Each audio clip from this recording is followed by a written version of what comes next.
Bahçemizin doğal duvarı olması için yola bakan taraflarına servi ektik. Servi ağaçlarını ektik. Bu da yine 3 sene önce, yaklaşık 2,5-3 sene önce yaptığımız çalışma. Yani bu ektiğimiz serviler ektiğimizde 2 sene önce şu boylardaydı. Yani 1,70 ile 1,50 arasındaydı. Şimdi bakın ben 1,70 boyundayım. Elim 2 metreyi geçer. Yani servilerin boyu yaklaşık 3 metreye varanları var.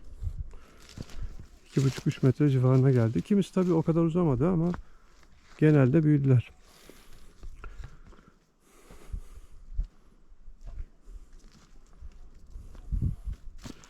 Serviler için de yine aynı şekilde sulama sistemini kullanıyoruz.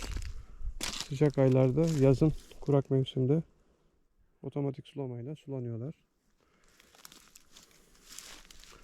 Sağımda gördüğünüz bütün yıl boyu büyüyen otlar komşularımızın, aşağı köyde komşularımızın hayvanları var. Bu hayvanları beslemek için çok ideal bu otlar. Bana da lazım değil. Bunlar da sağ olsun gelip topluyorlar. Hayvanlarına veriyorlar. Bakın iki tane burada kurumuş servimiz var. Kuruyanları çıkartmadım. Yani bir ümit belki tekrar büyür diye. Hatta bazıları da burada şimdi anlaşılmıyor ama mesela şu arkadaki ağaçlardan bir tanesi sanki yarı kurumuştu ama daha sonra kendini kurtardı gibi.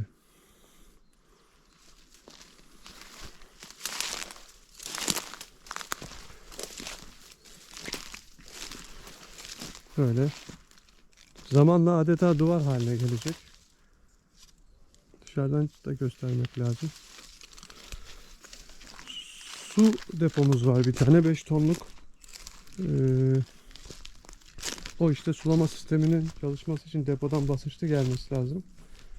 Oraya doluyor, oradan sulama sistemine geçiyor. Bakın buradaki servi maşallah kaç metre bilmiyorum. Bayağı yukarıda. 3'ü de geçmiş gibi. Birer metre arayla sıra arasında ve birbirlerine de işte 75 santim falan diyorlar. 1 metre ile 75 santim çapraz ekerek fideleri ekmiştik. Çapraz olarak bir oraya, bir oraya, bir oraya, bir oraya diye.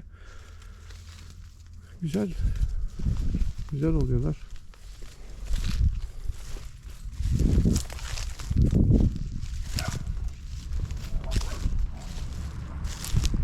Komşumuz da prefabrik ev aldı yaklaşık bir 6 ay önce. Gelen misafirler var. Yaşasak köpek de almak lazım da yaşamıyoruz sürekli. Bakın bu mesela kurumuştu yarısı. Zaten biraz da belli oluyor. Ama kotarmış kendini. Yani yaklaşık %10-15 oranında serviler fideleri büyümüyor. Bir şekilde toprağını beğenmiyor kendisi. Belli bir oranı var. Yani internetten araştırdım, soruşturduğum kadarıyla ben de onu gördüm. Bakın kuruyanlar da burada işte. Yani 100 ağaç ektik. 10 tanesi kurudu. Burada bir şekilde 1, 2, 3, 4 bir tane de burada vardı söktük. 4 tane burada, 2 tane orada. Yani yaklaşık 10 tane, 100 taneden 10 tane tutmadı. Sebep? Vallahi uzmanlarına sorduk. Kimse bir şey söyleyemiyor. Yani çeşitli sebepler söylüyorlar. Şimdi burada nasıl bir sebep olabilir? Toprak aynı toprak. Güneş aynı güneş. Sulama aynı sistem. Aynı anda sulanıyorlar. Ama buradaki 1, 2, 3, 4 tanesi kurumuş. Kurudu daha doğrusu. Yanında da alıp giden var. Belli bir fideyi öngörüyorsunuz artık.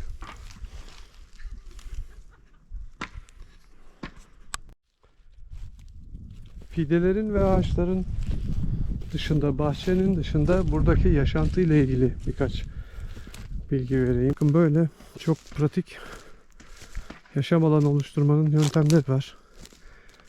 Şimdi gördüğünüz pek çoğunuz biliyordur. su basması deniyor. Beton bir zemin oluşturup üzerine konteyner yapı aldık. Çok pratik. Kullanışlı gayet. 3 seneden fazla olacak. 3 seneyi doldurdular. Hiçbir sıkıntı yok. Özel geliyor. Seçiyorsunuz içini nasıl istiyorsanız. Getirip bu zemin üzerine koyuyorlar. Bu betonu kendim döktüm. Bir kısmını bir ustalara döktürdük ama yani benim döktüğüm daha kötü olmadı. Öyle söyleyeyim.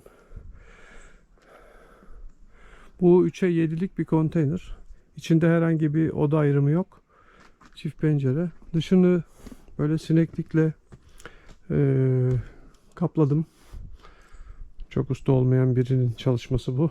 O yüzden nazır görün. Ama 3 sene oldu, sapasağlam duruyor. Bu kenarları pencereye silikonla yapıştırdım.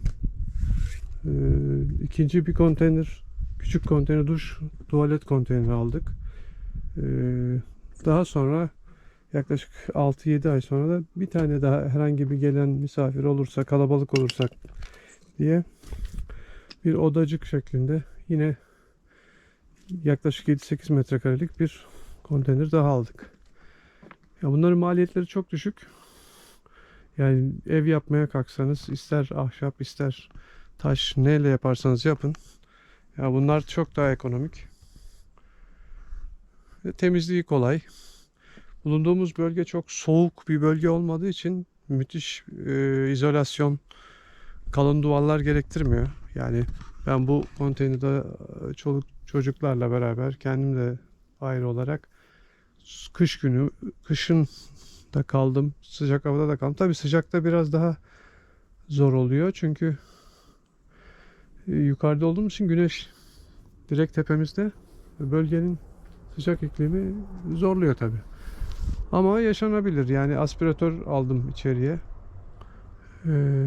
Bu konteynerleri koyduktan sonra elektrik ve su bağlattık. Yani elektriğimiz mevcut. Suyumuz içme suyu olarak da geliyor. Sulama suyu hariç. Böyle bir duş içinde duş olan elektrikli şofben koyduk. Böyle bir tuvalet. Şimdilik biraz kiler gibi de kullanıyorum bu tuvaleti. Duş kabinini. Böyle bir ek. Kendi gördüğüm, duyduğum kadarıyla şeyi düşündüm. Mesela bu konteynerleri koyduklarında zeminden birkaç parmak yukarıda olduğu için hem altına yağmur suyu girmesin hem de haşerat, yani her türlü haşerat, kuyruklu kuyruksuz girmesin diye böyle zeminle birleştirdim. Beton sıva yaptım. Bunlar çok daha profesyonel yapılabilir tabii ama hiç bizim gibi şehir hayatından kaçıp gelenlerin yapması zor. İşte elimizin el verdiğince yapmaya çalıştığımız için çok ustacı olmayabilir. Tabii ilk tecrübeler olduğu için bazı eksikleri biz de görüyoruz. Manzara her zaman gibi nefis.